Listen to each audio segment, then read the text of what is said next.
안녕하십니까. 권동주 소사입니다. 며칠 전 러시아의 문학가 미하일 일린의 저서 인간의 역사를 보면서 왜 인간이 자연의 주인이고 자연의 종을 조정하는 존재임을 깨우치면서 우주 자연의 주인이 인간임을 다시 각성했는데요.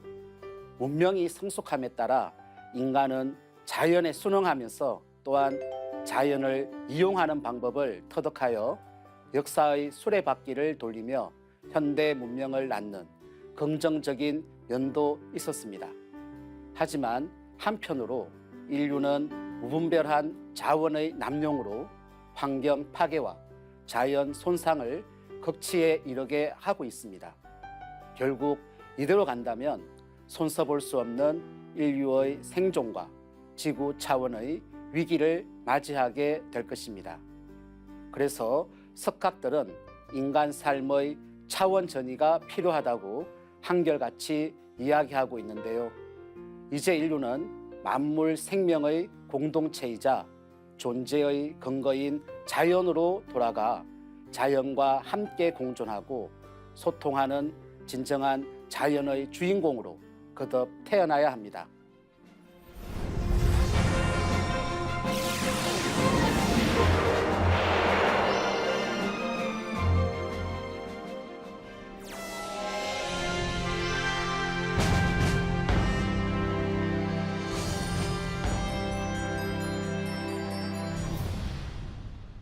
지난 시간에는 천지의 도, 춘생추살, 6장 상제님의 도는 어떻게 굽이쳐 왔나라는 제하로 내려주신 태상 종도사님의 말씀을 살펴봤는데요.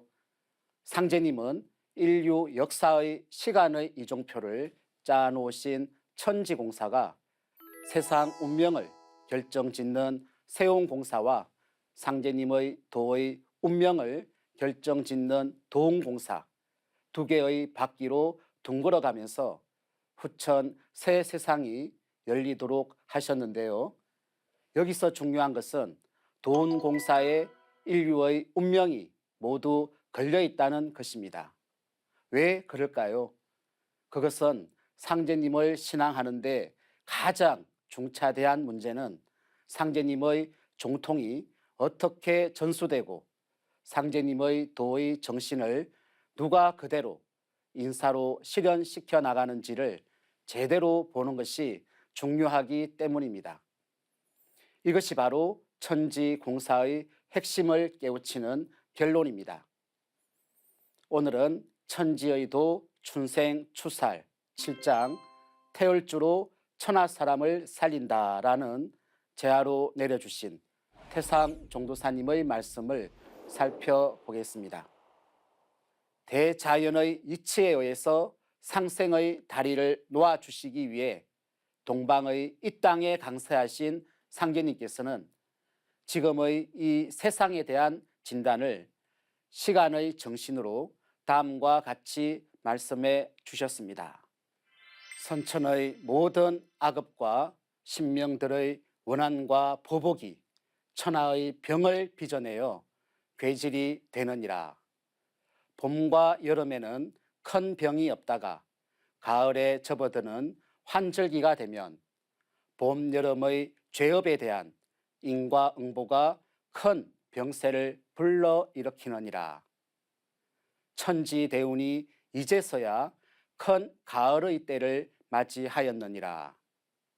천지의 만물농사가 가을 운수를 맞이하여 선천의 모든 악업이 추운 아래에서 큰 병을 일으키고 천하의 큰 난리를 빚어내는 것이니 큰 난리가 있은 뒤에 큰 병이 일어나서 전 세계를 휩쓸게 되면 피할 방도가 없고 어떤 약으로도 고칠 수가 없느니라. 추풍 낙엽, 가을 바람이 불면 낙엽이 지면서 열매를 맺는 법입니다. 만물이 결실하는 이치가 바로 여기에 있습니다. 그동안 선천, 봄, 여름 세상에서는 사람이 아무리 착하게 살고 마음을 잘 쓰려고 해도 세상의 억압과 상극 속에 몸과 마음이 무너질 수밖에 없는데요. 이는 모두 조화가 이루어지지 못한 선천의 자연 환경과 변화가 의식을 분열시키는 죽음의 길로만 몰고 가기 때문입니다. 즉, 모든 문제의 근원은 바로 인간이 태어나고 살아가는 생존 환경, 즉 대자연의 질서에 다 들어있는 것입니다.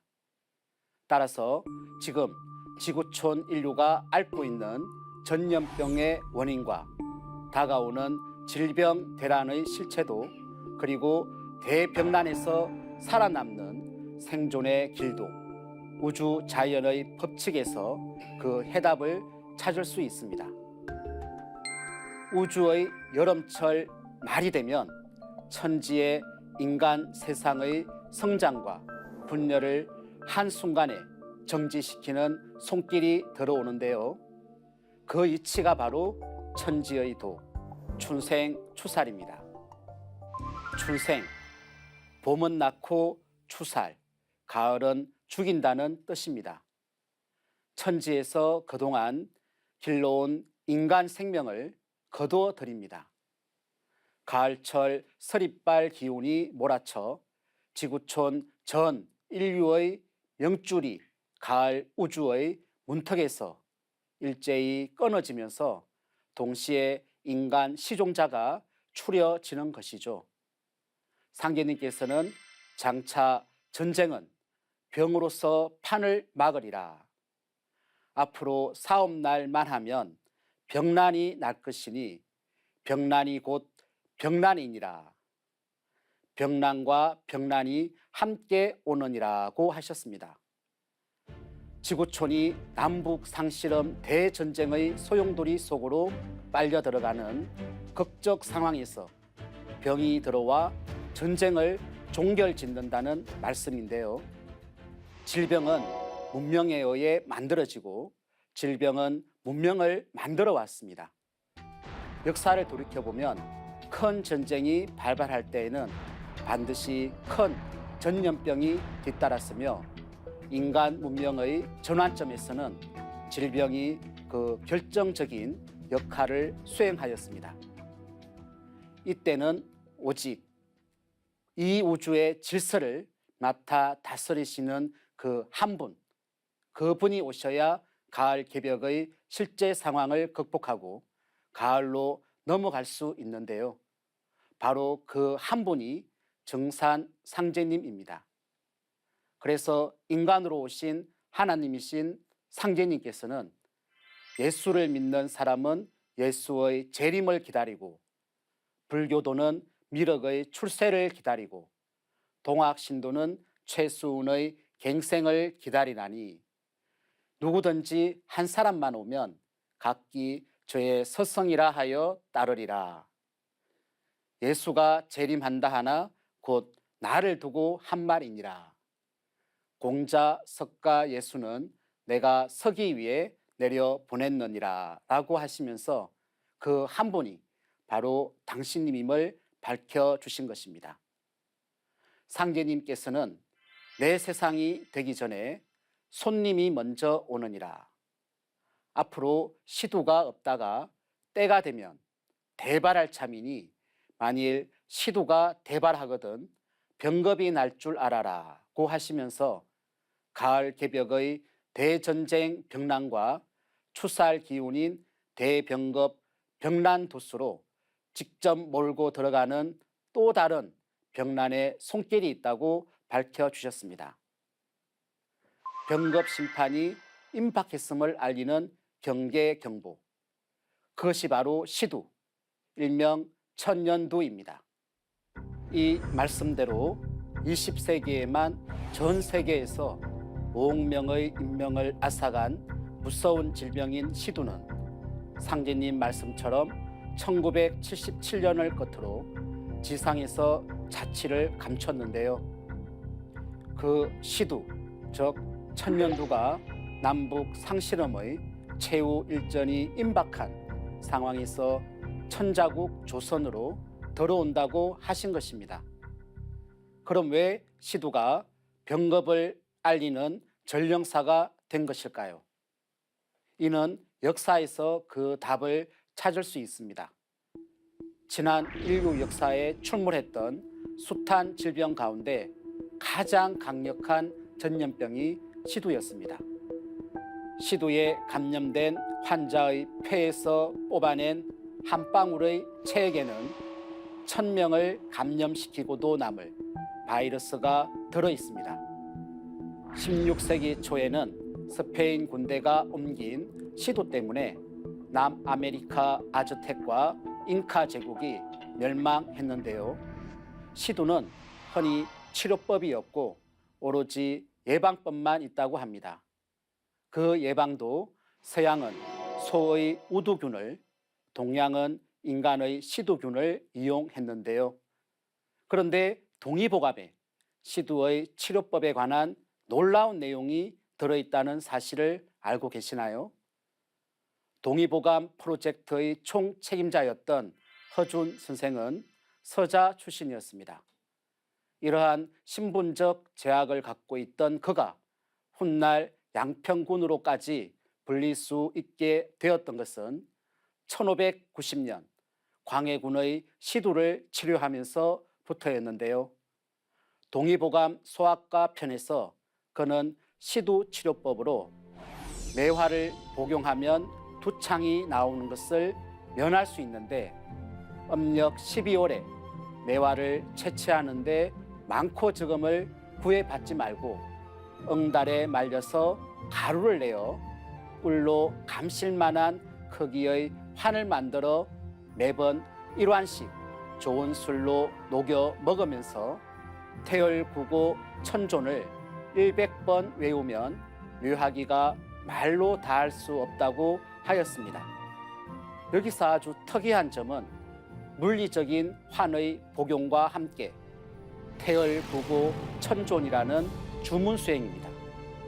이는 황국을 계승한 환웅 천왕께서 주원유공하시며 복약성선하셨다는 구절을 떠올리게 하는데요. 태열구고 천존을 그대로 직역하면 고통으로부터 구원을 내려주시는 하늘의 존귀하신 태열신이시여 라는 뜻입니다. 결국 시두치료법의 비밀은 태열에 있으며 정산 상계님께서 인류 구원의 법방으로 내려주신 태열주와 그 맥이 상통하는데요. 태모님께서는 병겁이 돌기 전에 단독과 시두가 먼저 들어오느니라. 시두의 때를 당하면 태열주를 읽어야 살 수 있느니라고 하셨죠. 그런데 일찍이 인간이 정복한 유일한 질병이라고 공표한 시두가 어떻게 해서 다시 발병하는 것일까요?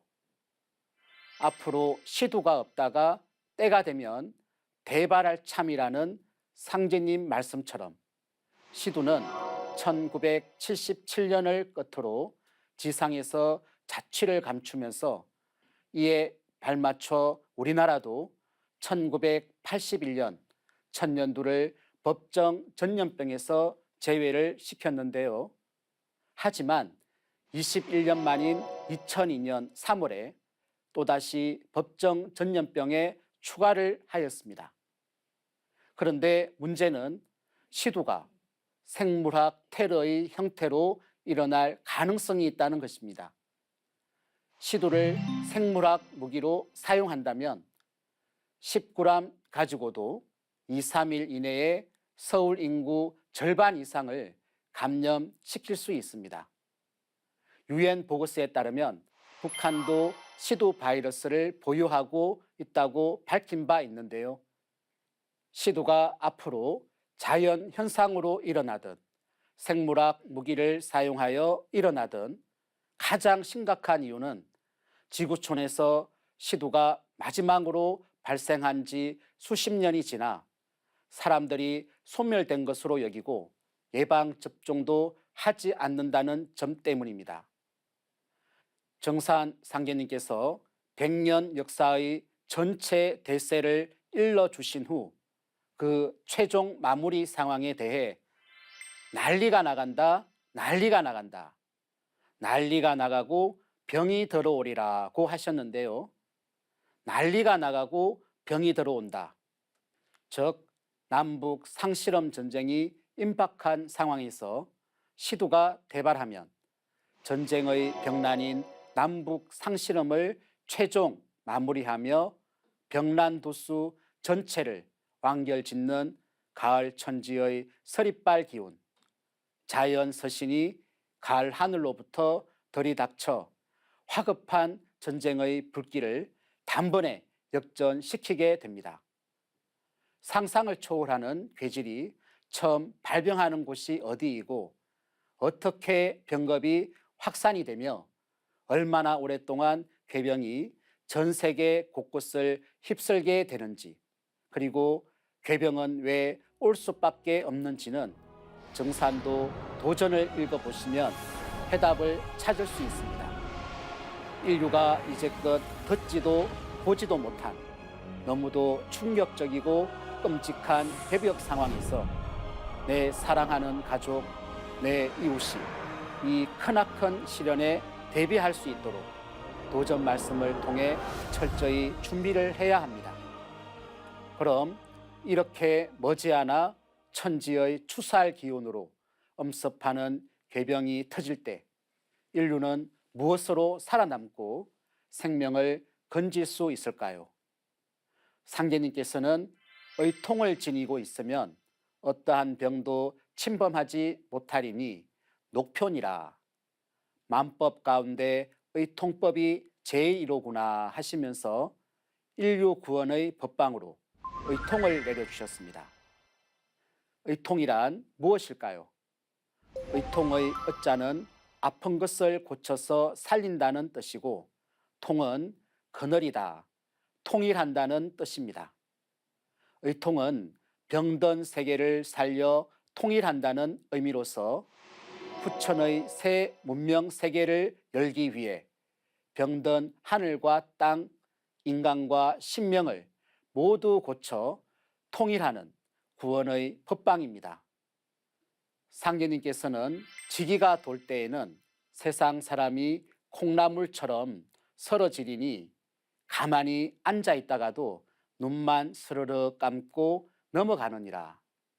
그때가 되면 시렁 위에 있는 양 내려 먹을 틈도 없느니라고 말씀하셨는데요.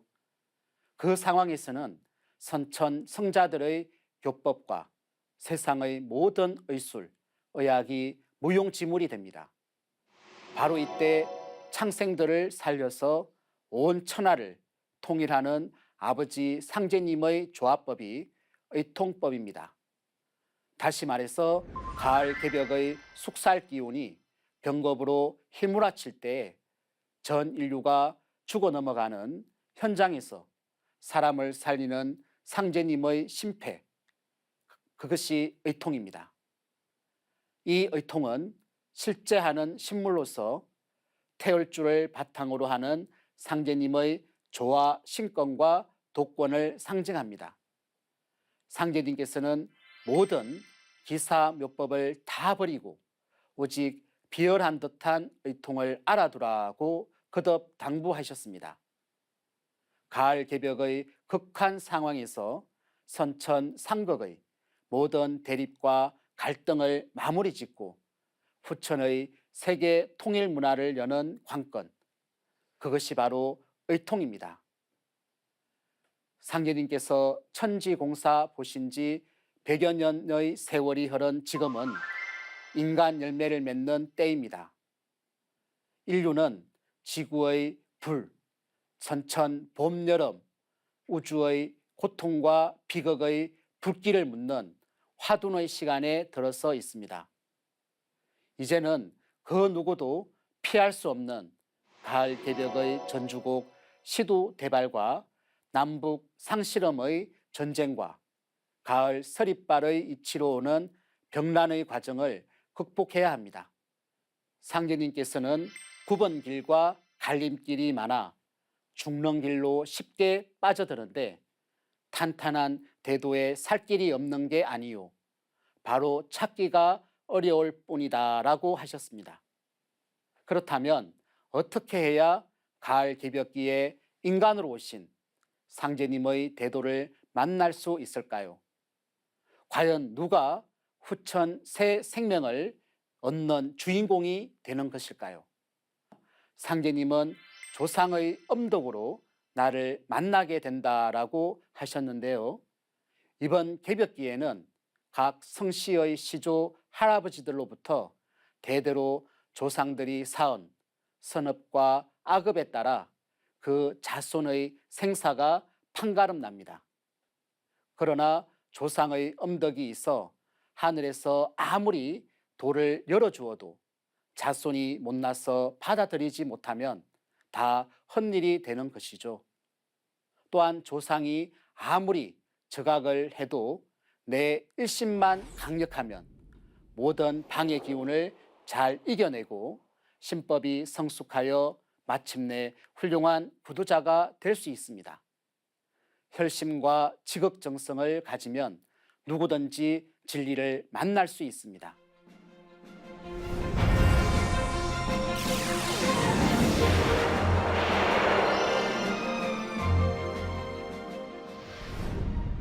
이와 관련한 시청자의 질문이 들어와 있는데요.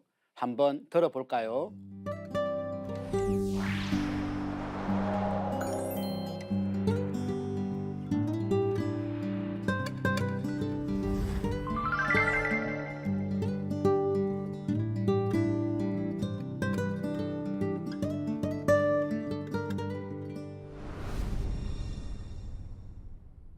조상은 자손의 뿌리요, 자손은 조상 설령의 숨구멍입니다. 조그만한 순 하나로 인해 고목이 살아나듯이 자손이 하나라도 살아남아야 조상님이 이번에 살 수 있습니다.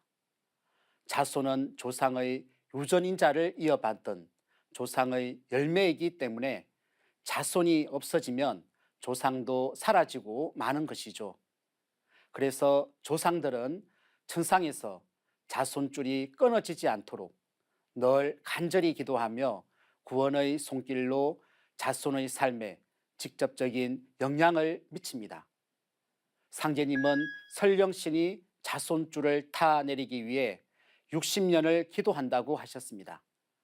또한 상제님은 가을 개벽기에 누가 살 기운을 받지 못하여 천지의 낙엽으로 영원히 소멸당하는지에 대해서도 밝혀주셨습니다. 자손이 설령을 박대하면 그 선령도 자손을 박대하느니라. 이제 인종시를 추리는 후천 가을 운수를 맞아 설령신을 박대하는 자들은 모두 살아남기 어려우리라. 상제님 말씀을 보면 생명의 뿌리인 부모와 조상을 부정하고 혈통을 바꾼 사람은 모두 구원을 받을 수 없습니다. 가을의 이치는 만물이 뿌리를 찾아 돌아가면서 낙엽이 지고 열매를 맺는 것입니다. 그 뿌리가 바로 하나님이고 나의 가을 생명입니다.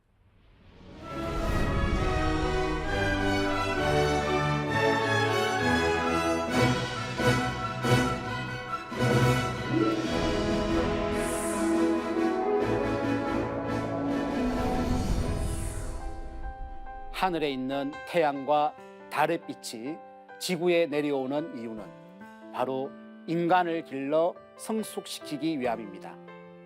하늘과 땅의 존재의 목적은 인간에게 있습니다.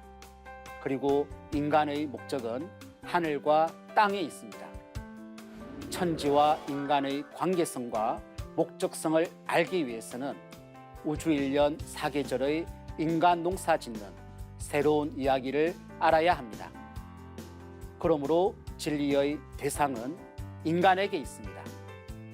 모든 종교의 가르침과 철학의 탐구 대상은 인간이어야 합니다. 인간의 놀라움에 눈을 떼야 합니다.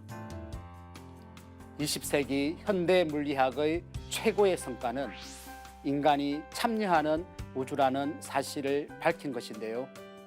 천지의 이치로 인간 열매를 맺게 하기 위해 오는 가을 대개벽의 서리빨 병난에서 구원의 주체는 신이 아닌 인간입니다. 인간이 하나님의 조합군과 신권인 의통을 지고 직접 인간이 인간을 살려 하나님의 꿈을 이루게 됩니다. 상계님께서는 천하 생명을 태울주로 살린다. 태울주로 천명을 이루느니라고 하셨습니다. 천지병을 다스리는 천지의 약주문, 태울주에 관한 이야기는 다음 시간에 구체적으로 살펴보겠습니다. 감사합니다.